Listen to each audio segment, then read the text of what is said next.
Assalamualaikum dan selamat sejahtera kepada pensyarah penyelia saya, Encik Hasnan bin Ramli. Saya Nur Sarahah binti Muhammad Supian dari SK Kampung Teh Mekah. Saya akan membentangkan refleksi penilaian pertengahan praktikum. Untuk refleksi ini, saya bahagikan kepada 5 bahagian. Yang pertama iaitu pengetahuan dan kemahiran sedia ada yang saya aplikasikan. Kedua, pengetahuan dan kemahiran baru yang saya perolehi. Ketiga, inovasi. Keempat, kekuatan dan kelemahan saya terhadap pengalaman mengajar. Manakala yang kelima ialah cabaran dan halangan sepanjang saya menjalani praktikum di SK Kampung Teh Mekah. Untuk pengetahuan dan kemahiran sedia ada yang saya aplikasikan, yang pertama iaitu dari segi kesediaan mengajar. Yang mana sebelum memulakan sesuatu PDPC itu, saya akan menyediakan RPH terlebih dahulu. Perancangan RPH ini perlu sebagai satu garis panduan untuk saya memastikan PDPC itu dapat dilaksanakan dengan lancar dan berkesan. Kedua ialah kemahiran pedagogi. Saya akan memilih PAK ke-21 yang sesuai untuk PDPC supaya PDPC yang hendak saya sampaikan itu berkesan. Ketiga ialah pengetahuan tentang latar belakang murid, iaitu saya mengetahui latar belakang murid dari segi tahap penguasaan mereka, minat mereka, keinginan mereka supaya PDPC itu dapat disampaikan dengan seronok dan berkesan. Yang keempat ialah saya menggunakan laras bahasa yang sesuai mengikut tahap murid-murid.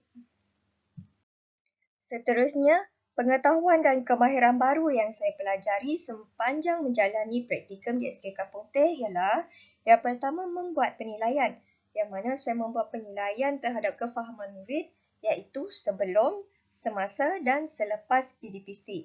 Jadi penilaian ini sangat penting iaitu kita untuk melihat sejauh mana kefahaman murid dalam sesuatu topik itu atau sejauh mana aktiviti itu sesuai atau tidak mengikut kemampuan dan penerimaan murid. Yang ketiga juga saya belajar dari segi kawalan kelas. Kita sedia maklum bahawa setiap kelas, setiap pelajar itu mempunyai tingkah laku yang berbeza-beza. Jadi, saya juga belajar bagaimana untuk mengelakkan murid-murid bersembang, mengelak murid-murid bermain semasa di dalam kelas. Jadi kawalan kelas ini sangat penting supaya PDPC itu dapat dijalankan dengan lancar. Yang keempat ialah menguasai kurikulum. Jadi, menguasai kurikulum ini sangat penting supaya bila guru menguasai kurikulum, ia secara tidak langsung dapat memudahkan guru untuk mencari bahan bantu mengajar yang sesuai dengan tajuk. Dan secara tidak langsung, murid-murid juga akan dapat melakukan aktiviti yang menarik minat mereka dan mudah difahami oleh mereka. Untuk inovasi pula, saya telah menghasilkan pentas cerita. Itu seperti yang kita dapat lihat dalam gambar pertama ini. Cikgu tidak perlu membataskan diri berdiri di hadapan dan bercerita. Tetapi guru boleh menggunakan pentas cerita untuk bercerita. Misalnya, dengan memasukkan gambar-gambar di dalam pentas cerita ini sambil bercerita. Dan sambil kita bercerita, murid-murid akan lihat gambar macam tu. Gambar nombor 2 ni adalah bentuk rupa luaran pentas cerita iaitu kita ada tombol pintu. Dan gambar 3 ni bila tombol pintu itu dibuka, dia seakan-akan satu pintu dan satu pentas. Yang mana kita ada langsir dekat sini. Lepas tu kita akan masukkan gambar lah. Pentas cerita ni bukan sahaja boleh digunakan oleh guru, tapi murid-murid itu sendiri boleh bercerita kepada rakan-rakannya. Selain daripada bentuk gambar, kita juga boleh masukkan watak wayang kulit. Jadi gambar satu ni adalah contoh watak hang tuah. Jadi murid-murid juga boleh menghasilkan watak wayang kulit dan sambil itu mereka boleh bercerita menggunakan pentas cerita ini. Jadi ada watak-watak di situ. Kekuatan dan kelemahan yang saya kenal pasti sepanjang saya menjalani praktikum di SK Kampung Teh ialah dari segi penglibatan murid, iaitu murid sentiasa aktif semasa PDPC. Aktif ini termasuk dalam bertanya soalan atau melibatkan diri sendiri sepanjang aktiviti dijalankan.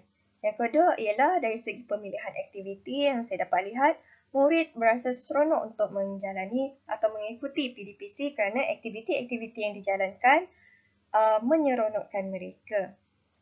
Kelemahan yang dapat saya kenal pasti pula ialah dari segi pengurusan masa, iaitu terdapat aktiviti PDPC yang melebihi masa.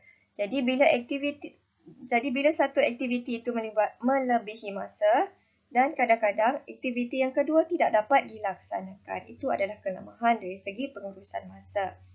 Yang kedua ialah kawalan kelas, yang mana terdapat murid aktif dan suka bermain. Kadang-kadang bila